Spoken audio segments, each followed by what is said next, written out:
Olá, bom dia para você que nos acompanha ao vivo na manhã desta terça-feira. Hoje o DC Entrevista vai tratar sobre o assunto da ansiedade durante a quarentena. Como tratar da ansiedade para quem já sofria dela ou como tratar da ansiedade para quem está desenvolvendo os sintomas agora. Então, sobre esse assunto, a gente vai conversar com a psicóloga Lilian Gomes. A Lilian, que inclusive é colunista aqui do Diário dos Campos, já tem algum tempo, e os artigos dela podem ser conferidos no nosso site e também na nossa versão impressa. Mas vamos te entrevistar agora. Bom dia, Lilian. Bom dia, Ana. A gente agradece a participação primeiramente aqui no Diário dos Campos. E vamos começar então, né? Falando sobre esse assunto que é bastante importante, que está preocupando a população. Com essa situação da pandemia do coronavírus, né, e a questão do aumento do confinamento, a gente percebe que as pessoas ficaram mais em casa e a gente também já fez algumas matérias mostrando que aumentaram casos de perturbações de sossego, enfim. Então, com relação a essa situação, a pergunta é: quais seriam os desvios de comportamento mais comuns, né, durante a quarentena? O que isso tem causado nas pessoas? Bom dia, Luana. É um prazer estar aqui com vocês. Eu agradeço pelo convite, né? Essa é uma situação totalmente inédita, né? É improvável que alguém, nos seus votos, dos seus desejos de 2019 para 2020, na passagem no Réveillon, pensasse ou tivesse a ideia que nós iríamos passar por uma situação de tal ineditismo, né? O Brasil, toda a vida foi privilegiado em termos de... não temos terremotos, não temos maremotos, nunca tivemos internamente uma guerra, né?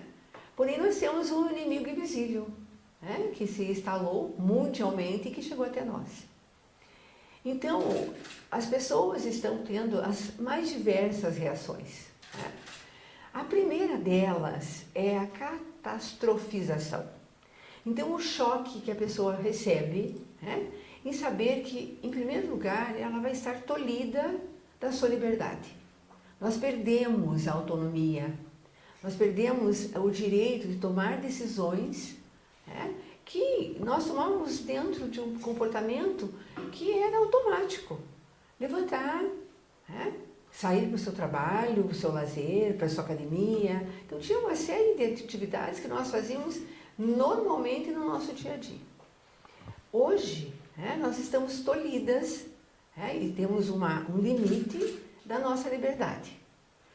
Como que as pessoas estão se vendo, né, e estão se percebendo nessa situação? Algumas, a princípio, achando, que bom, não vou precisar sair trabalhar, meus filhos vão estar mais em casa, as crianças estão pensando que estão em férias, né?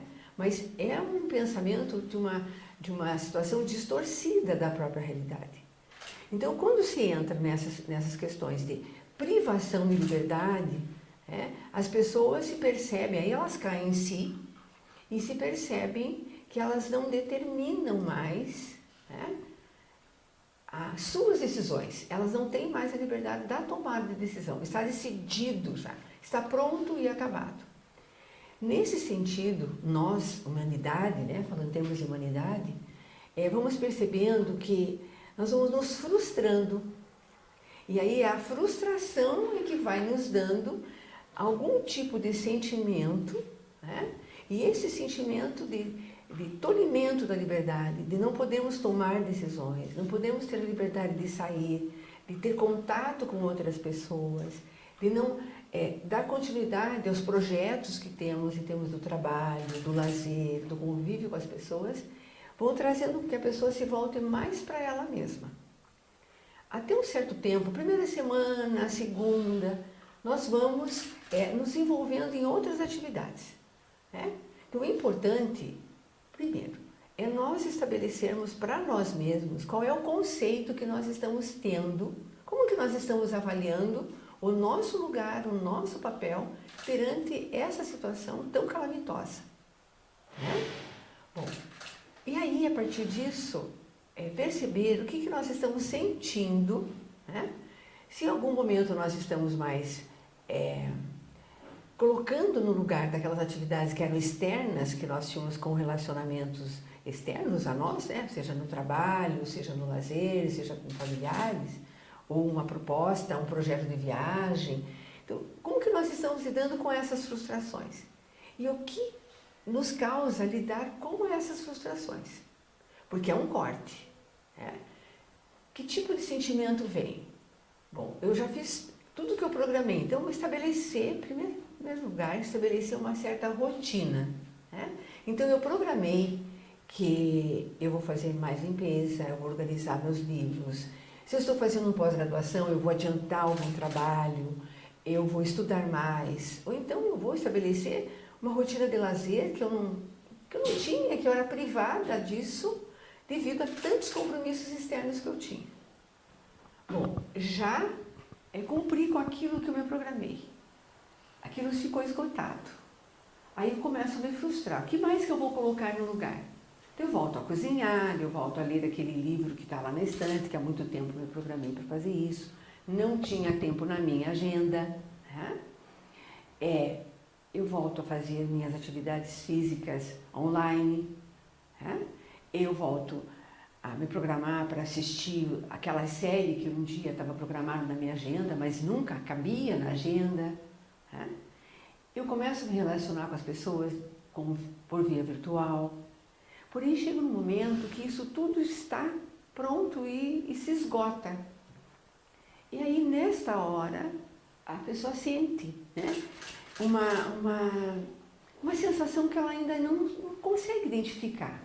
Ela nunca sofreu de ansiedade, ou ela nunca se percebeu ansiosa. E aí ela começa a perceber que algo não está funcionando de uma maneira assim adequada, livre, solta, com um pouco mais de tranquilidade. E dá uma sensação que muitas vezes nem ela mesma sabe explicar. O que ela deve fazer? Primeiro, identificando o porquê que ela está assim. Trazendo para o agora. Né? Nem pensando do como foi o passado, era muito melhor. Eu me cansava tanto, eu reclamava muitas vezes, eu estava esgotada, eu estava estressada, o trabalho me estressava. Então, primeiro, identificar que tipo de sintomas eu estou tendo. Se são sintomas que me prendem, né, que me paralisam, ou são sintomas que ainda me abrem possibilidades de eu programar novas atividades. Legal. Lilian, a pandemia do coronavírus gerou duas questões. A primeira é o medo de contrair a doença. As pessoas estão com medo de pegar a doença e de morrer. Esse é um ponto. Outro ponto é a questão do confinamento, conforme a gente falou no início da entrevista. Esses dois fatores, como você já havia comentado na resposta anterior, né? Esses dois fatores contribuem para esse aumento da ansiedade, para quem já sofria dela, ou para esses sintomas que você até acabou de falar, né? Que as pessoas vão sentindo que tem algo errado? Perfeitamente, com certeza. Então, primeiro identificar que tem algo errado, identificar por que ela está sentindo isso, né? E procurar ajuda, nem que seja uma ajuda online, uma comunicação com seus eus afetivos, ver quem são as pessoas que estão ao seu redor, porque o ambiente também de confinamento, ele vai trazendo para as pessoas uma certa opressão, ela vai se sentindo oprimida, ela vai sentindo uma pressão pessoal de que ela não vê quase que saída. Bom, agora eu já fiz tudo, eu já li, eu já estudei, o que mais eu sei fazer? Será que eu posso fazer uma caminhada que eu sempre fiz?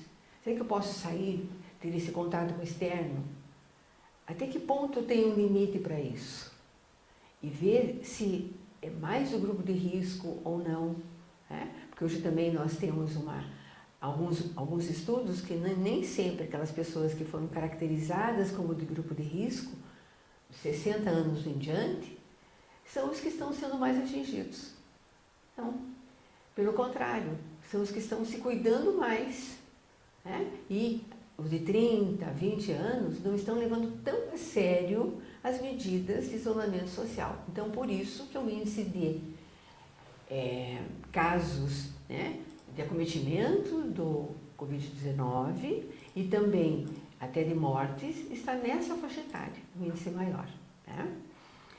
E as pessoas começam a ter muita ansiedade, muita preocupação, porque a ansiedade é um sentimento, é uma sensação, né?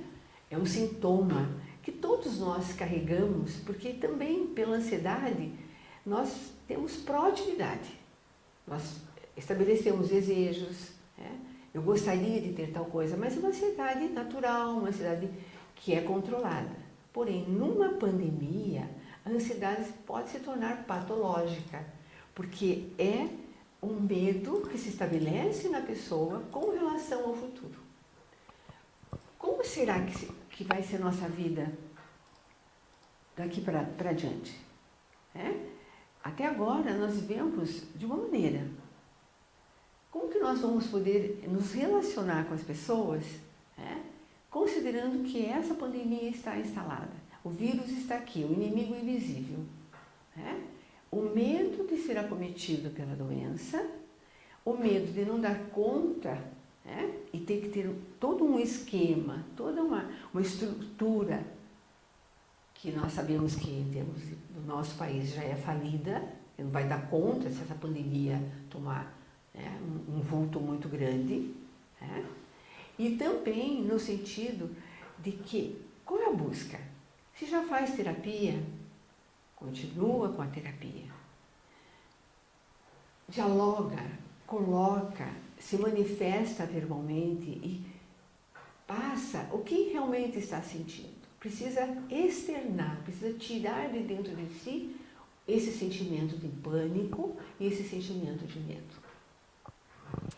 A ansiedade ela é um mal que atinge muito a população, isso já é sabido, né? Mas para quem já sofria disso, você até mesmo já adiantou, né, o aconselhamento, o que fazer, né? Para quem já sofria disso e sentiu que potencializou, né? A conversa, né? O diálogo é uma das situações.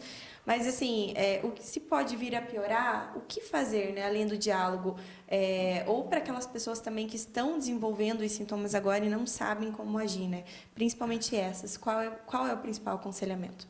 O principal aconselhamento, primeiro, é identificar como está se sentindo e por que está se sentindo. Como que a gente se identifica? Olhando para dentro. Como eu sou, licença.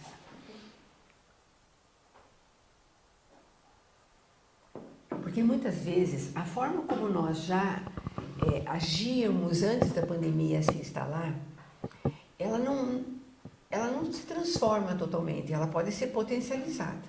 Então, se eu sou ansiosa, no sentido assim, eu vou em busca de um emprego, eu passo semanas pensando, como será essa entrevista de emprego? Então, aquilo vai se tornando um pensamento recorrente, repetitivo, automático. Na pandemia, a mesma coisa. Será que isso não vai acontecer comigo? Será que isso não vai acontecer com um familiar? Quais são as atitudes que eu poderia tomar se isso viesse me atingir diretamente? Então, respiração, concentração, meditação, autoconhecimento. E se já fez terapia, voltar a fazer terapia. Colocar para fora, externalizar, até de uma forma bem simples, escrevendo o que está sentindo. Estabelecer um filtro com relação às informações, avaliar com bastante serenidade, bastante critério, porque tem muita fake news, muitas informações desencontradas, buscar ser solidário, de alguma maneira, não precisa sair de casa se está em confinamento, mas ajudando outras pessoas, colaborando de alguma forma, compartilhando e lembrando do seu histórico positivo. O que era a minha vida? Como que é a minha vida? E como que eu posso fazer desse espaço que eu possuo agora, que não estou sendo convocada a sair de casa para cumprir um horário, e utilizar esse horário para algo que para si seja prazeroso. Se a pessoa tem uma habilidade, pode bordar, pode pintar, agora tem pessoas confeccionando máscaras, ajudando até em termos assim, virtuais mesmo, conversando com outras pessoas que possam estar num estado emocional com mais medo, ou entrando numa depressão mais grave, numa ansiedade mais profunda, sempre nessa relação de troca e se colocando numa situação assim de empatia, no lugar dessas outras pessoas que possam estar desenvolvendo quadros de ansiedade muito mais fortes, mais graves do que ela mesma. E nesse sentido, nós percebemos por nós mesmos que ocorre uma oscilação de humor, que a gente às vezes não consegue, muitas vezes, identificar no momento que essa oscilação está acontecendo. Tem uma sensação estranha. E aí, olhar para dentro de si e perceber por que, responder essa pergunta, por que eu estou assim? Por que eu estou me sentindo dessa forma? O que está causando? E aí, olhar esses outros que estão na nossa casa. Pessoas que estão sozinhas. Aí fica mais difícil. Então, ela tem que ampliar essa questão, se relacionando virtualmente com outras pessoas, para que ela não se sinta tão isolada. Um bichinho de estimação também faz muito bem, porque você tem ali um interlocutor que te dá um afeto incondicional, que você coloca a tua atenção para ele. O teu familiar, até um certo ponto, até um certo momento, o familiar que está ao seu lado, ele vai te ajudar. Tem que haver esse diálogo, tem que haver essa troca. Porém, vai ter momentos que até com quem nós amamos, nós vamos implicar. Nossa, como você levantou chato hoje? Ou você está chata, você não quer conversa. Então, nesse sentido, nós temos que ter mais compreensão, mais empatia e sair do medo. Lilian, além dessa questão da oscilação de humor, o que mais identificar quando pessoas pode estar desenvolvendo a ansiedade? Quais são os outros sintomas assim que a gente pode mostrar aí para os nossos seguidores? Um dos principais sintomas da ansiedade é a mudança de comportamento no sentido de como a pessoa funcionava, se uma pessoa era mais calma, mais tolerante, a forma de se relacionar, de repente muda radicalmente, começa a ficar mais agressiva, ou começa a se isolar, porque a ansiedade e a depressão, elas vão caminhando muito juntas. E aí vai tendo um certo isolamento social. Nós já estamos no isolamento social, mas o isolamento mais íntimo, o isolamento num pequeno mundo, no micromundo que ela está passando agora, que ela está vivendo. Então, esse é um fator. A mudança na alimentação, o não querer se arrumar, estar em confinamento, estar em quarentena, não quer dizer passar o dia todo de pijama. Se arrumar, cuidar de si mesmo, fazer as tarefas de casa, cuidar da sua casa, cuidar da sua aparência, ter atividades de lazer que nunca possa ter feito no tempo que estava, vamos colocar assim, dentro de uma normalidade de trabalho, de uma vida externa. E choro fácil também, aquele medo de que isso não vai passar, que isso vai ser para sempre. Não ter essa noção de que tudo na vida passa, isso também passará agora. A incerteza que todos nós estamos vivendo agora, nesse momento, ela é que está dando o norte e que vai determinando o nosso estado emocional. O que está colocado é a incerteza. E se nós não fizermos a nossa parte em termos dos cuidados que temos que ter, dos EPIs, do uso do álcool gel, da máscara, do isolamento social, nós vamos contribuir para o agravamento da disseminação. Lilian, a gente vai caminhar para o segundo bloco da nossa entrevista agora, que é para falar sobre 3 pontos cruciais: os jovens, os idosos e as crianças, Falando com relação aos jovens, que sempre costumam sair, têm uma vida ativa, aí praticando atividades físicas e também sendo para balada, E agora eles se depararam com essa situação. Qual o principal aconselhamento para esse grupo, que está confinado em casa e também pode estar ficando ansioso para querer sair, Qual o aconselhamento? É difícil, você segurar um jovem em casa. Então, nesse sentido, para o jovem, se houver, né, já novas orientações de abertura de alguns locais que eles possam conviver, manter um certo distanciamento social, né, um certo distanciamento. Porém, ainda não temos essa informação. Então, eles estabeleceram uma rede de contato virtual, né, e fazerem desse contato, né, as lives, as videoconferências, né, quase como uma tendência assim do próprio Big Brother, né, em que cada um está no seu espaço, né, um sabe cantar, outro quer discutir um assunto, outro toca. Então, montar novas estratégias de convívio que não sejam pessoal, que não sejam o presencial. Né? Porque e tem que gastar muita energia. O jovem precisa gastar energia. Então, fazendo exercícios, né? Fazendo exercícios coletivos mesmo virtualmente, fazendo uma boa leitura, canalizando para um estudo, ou estudo de uma língua que possa ter uma certa identidade com ela, né? Trocando a sua própria ansiedade, a sua própria preocupação com o amigo, se colocando pessoalmente mesmo, como pessoa. Nossa, eu estou com medo, eu tenho meus pais que são mais idosos, eu tenho meus familiares, eu não quero, eu jamais estou muito preocupado que aconteça alguma coisa com alguém que eu amo. O que eu posso fazer? E também não antecipar esse futuro funesto, esse futuro com medo, não deixar que o próprio imaginário tome conta. Ah, será que? Não, viver hoje e o agora, concentrar-se no aqui e no agora.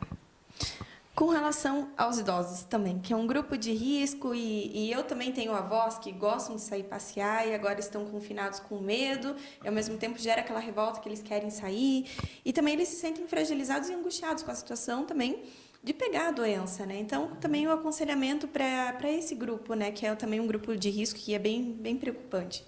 Eu acho que com relação aos idosos, né, a palavra principal é paciência, calma, respiração, companheirismo, quando é um casal de idosos, quando ainda estão os dois juntos, muito companheirismo, muita tolerância, muita troca e também compartilhamento das atividades domésticas. Agora, nós já temos essa quebra, de que homem não enxuga a louça, homem não ajuda no almoço. Então, fazer esse intercâmbio e estabelecerem atividades que sejam comuns. Um convocar o outro. É hora de fazer almoço? Por favor, vem comigo. Vamos ficar numa janela, se nós moramos numa casa, vamos contemplar o sol, vamos tomar esse sol, vamos contemplar a natureza, vamos fazer uma leitura, vamos assistir um bom filme. A palavra é paciência e compartilhamento, não isolamento. Não é fácil, porque os temperamentos, a forma como até agora as pessoas conviviam foi quebrada. Então, o convívio do idoso muitas vezes está aposentado, porém não deixou de trabalhar. Tem aquele outro que aposentou e ficou em casa. Então já tem uma forma, já tem um traquejo, já tem uma maneira de trabalhar, de convívio com essa pessoa. Então já entende que tem momentos que ela quer ficar mais sozinha, que ela quer ficar mais quietinha. Então já conhece o funcionamento do outro. Então, aceitação, paciência, compreensão e empatia. Com relação agora às crianças, né? Criança também gosta de estar brincando, não está podendo ir para a escola e agora, diferente dos outros dois grupos, elas não entendem o que está acontecendo. Então, quando que os pais também têm que ficar atentos a algum sintoma de ansiedade, justamente porque está nervosa que não pode ir para a escola, não consegue entender o porquê, né? As crianças, a princípio, elas gostaram muito, que a gente consegue perceber que elas adoraram, porque não vai ter aula.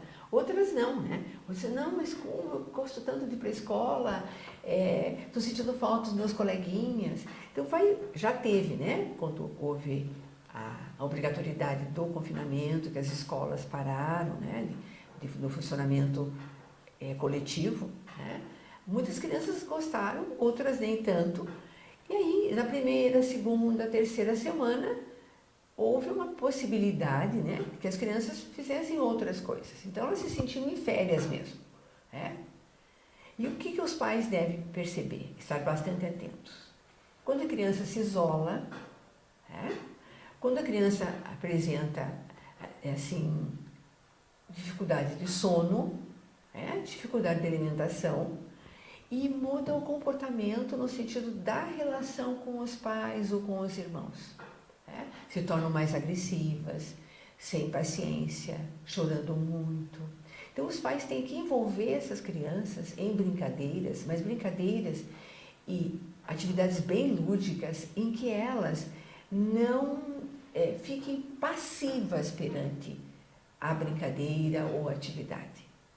Mudar, né? Mudar, assim, no sentido de não ficar só com brinquedos eletrônicos, porque hoje nós sabemos que a maioria das crianças, elas têm no celular, né, o espaço para não incomodar os pais.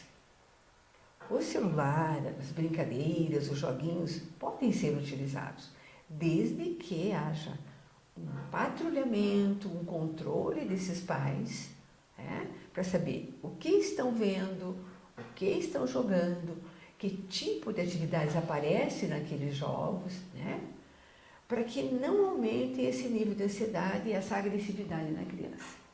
E também é uma oportunidade que os pais têm de montar o próprio brinquedo das crianças. Então vamos lá, todo mundo tem, né? Muita sucata, tampinha, copinho, caixas, né? E também unir mais a família, estar mais presente. Porque se a gente for olhar na vida anterior à pandemia, muitas vezes a gente observava em restaurantes, em alguns locais, os pais numa refeição, as crianças junto, todos eles comendo, se alimentando, porém ao lado não tinha nenhuma interação. A interação era com o mundo virtual, era com o celular e não era com a família. Então trazer essa família, resgatar os valores afetivos, resgatar a presença dessa criança na vida dos pais e vice-versa. Lilian, agora vamos para o terceiro bloco dessa entrevista, que é com relação à questão da saúde mesmo, né? Assim, os riscos para a saúde, se acontece da ansiedade, esses sintomas virem a piorar, né? Conforme vai passando o tempo. Então, quais são os principais riscos para que as pessoas fiquem atentas? O principal risco é de, primeiro, perceber as oscilações de humor, né, que ocorrem considerando esse confinamento. Como que a pessoa se sentia, se ela nunca percebeu que ela tinha esse tipo de nível de ansiedade, se aumentou o nível de ansiedade, e isso a está prejudicando no sentido de tolher algumas atividades que ela sempre teve proatividade em fazer, vontade, né? Eu acho que chega num momento que a pessoa se percebe que não vai valer a pena mais, porque isso nunca vai acabar. Então, as frustrações e o medo do futuro, que ela não vai dar conta de que ela não tem as capacidades que ela poderia colocar a serviço da sociedade, a serviço de si mesma. Os sonhos que ela teve, os projetos que ela fez foram todos cortados. E ela não sabe quando que eles poderão ser retomados. Então, ter muita consciência que é um período, que é um ciclo que nós estamos vivendo. Então, autoconhecimento.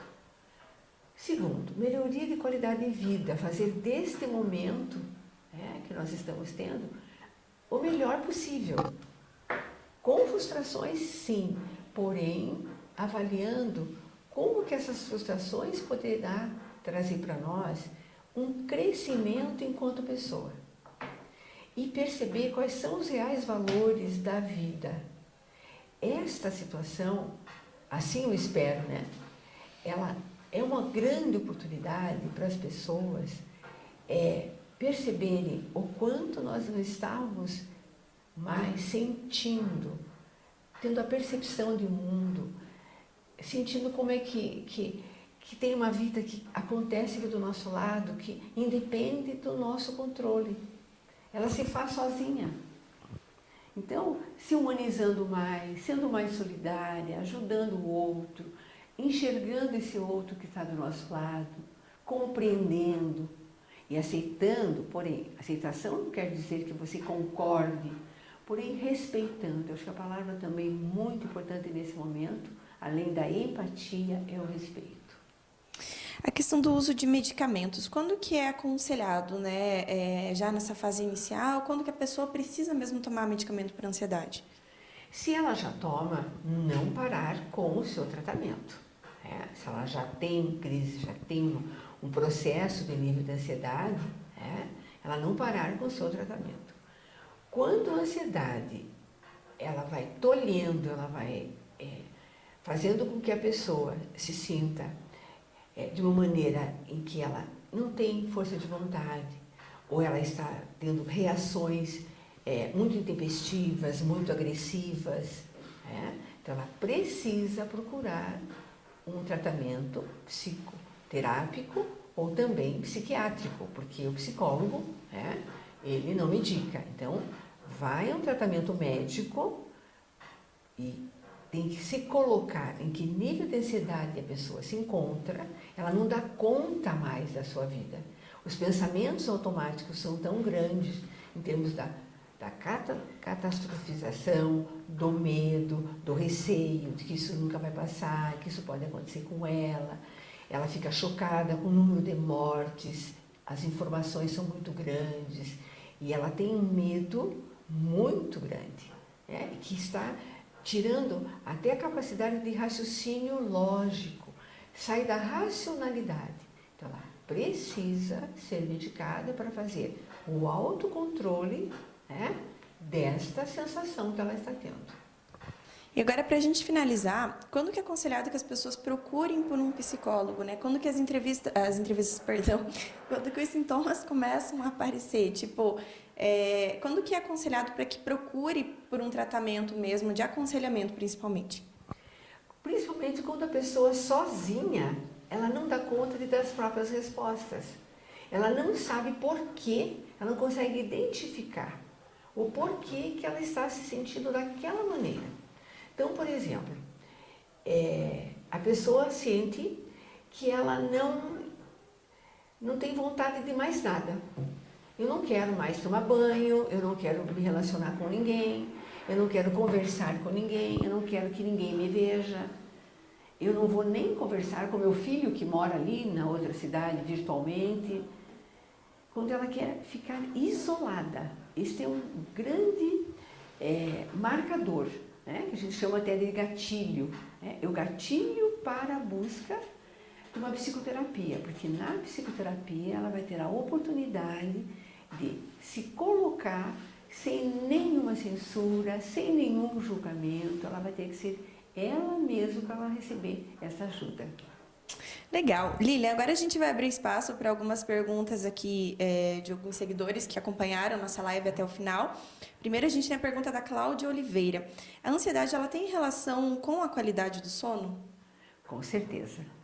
É uma das coisas que até eu tinha notado e acabei não abordando. Ela já vai interferir, agradeço a questão, a pergunta, Ela vai interferir na nossa qualidade de sono. Porque muitas vezes esses pensamentos repetitivos, esses pensamentos automáticos, nós nos envolvemos com as nossas atividades durante o dia. Estamos até com o corpo cansado. Vamos deitar. A hora que nós colocamos a cabeça no travesseiro, essas questões, essas perguntas, nossa, quando que isso vai acabar? Eu queria fazer uma viagem, eu preciso ver minha mãe, o meu filho, eu preciso pagar uma conta, eu preciso fazer uma compra, eu preciso desenvolver um projeto, eu perdi o emprego. Então, esses pensamentos automáticos vão e voltam e alteram a nossa qualidade de sono. Legal. Temos também a pergunta do Bruno Souza. Para ir para um psicólogo, preciso consultar um médico antes? Com certeza. Você precisa ter uma autorização, uma indicação médica. Porém, tem algumas situações em que dá para ir ao psicólogo sem essa necessidade premente, não é obrigatório, mas é importante. Porque muitas vezes, conforme o estado emocional em que nós nos encontramos, nós precisamos fazer um trabalho em conjunto com o psiquiatra para tirar da crise, do surto. Se eu estou com um pensamento recorrente, vou colocar numa situação bastante grave, né? Um pensamento recorrente, um pensamento de morte. Eu acho que eu vou morrer com o coronavírus, acho que eu vou ser acometido da doença, ou ninguém gosta de mim, eu não tenho valor nenhum. Então, são pensamentos automáticos, repetitivos, que podem estar vinculados a uma psicopatologia. Então, aí entra o diagnóstico psiquiátrico. E aí, junto com a medicação para tirar dessa situação, para tirar desse surto, o tratamento psiquiátrico é complementado com o tratamento psicoterápico. Quando os dois caminham juntos, a possibilidade de sair desta crise é muito maior. Porém, nós não precisamos obrigatoriamente termos um parecer, uma indicação psiquiátrica. Porque para fazer terapia, nós não precisamos estar adoecidos. A terapia é principalmente para que nós tenhamos o autoconhecimento, com melhoria de qualidade de vida. Saber por que nós, em algumas situações, funcionamos ou ficamos mais entristecidos, ou mais eufóricos, ou oscilamos o nosso humor. Para um tratamento psicológico, é só agendar. Legal. E agora, para finalizar, tem a pergunta da Juliana Silva. Até a gente já conversou um pouquinho na entrevista sobre isso. Se a ansiedade e o medo estão relacionados? Completamente, com certeza. O medo é uma ansiedade exacerbada, é uma ansiedade que ela vai tomando um vulto, vão tendo episódios ansiosos, porque ninguém nasce com medo. Nós nascemos com um certo medo, se a gente pudesse nomear assim, protetivo. Quando nossos pais dizem assim para nós: olha, meu filho, não põe o dedo na tomada, porque nós sabemos das consequências. Não vem aqui que a panela está quente, nós sabemos das consequências. Agora, quando os pais dizem assim: cuidado, filho, não entre naquele quarto que está escuro, que tem monstro. Aí este medo é externo, ele foi colocado na pessoa. Isso nós falamos e nós temos na literatura que são medos externos, são carimbos que são colocados. E se não forem bem trabalhados, eles voltam na vida adulta. E aí, esse medo ele vai sendo realimentado pelo nosso imaginário. Nós sabemos que lá naquele quarto escuro, racionalmente falando, não existe um monstro. O monstro é uma figura imaginária. Porém, nós vamos alimentando. Não, eu não vou mesmo lá tem um monstro, lá é perigoso. E esse medo ele vai sendo realimentado e pode se transformar numa patologia, que daí fica mais grave do que a ansiedade, do que o medo, e se transforma numa síndrome, que é uma síndrome do pânico, que é um medo no maior grau. Lilian, a gente agradece a participação mais uma vez aqui conosco, estamos sempre à disposição. E a matéria completa sobre a ansiedade você confere no nosso site e também na versão impressa do DC. A todos um bom dia.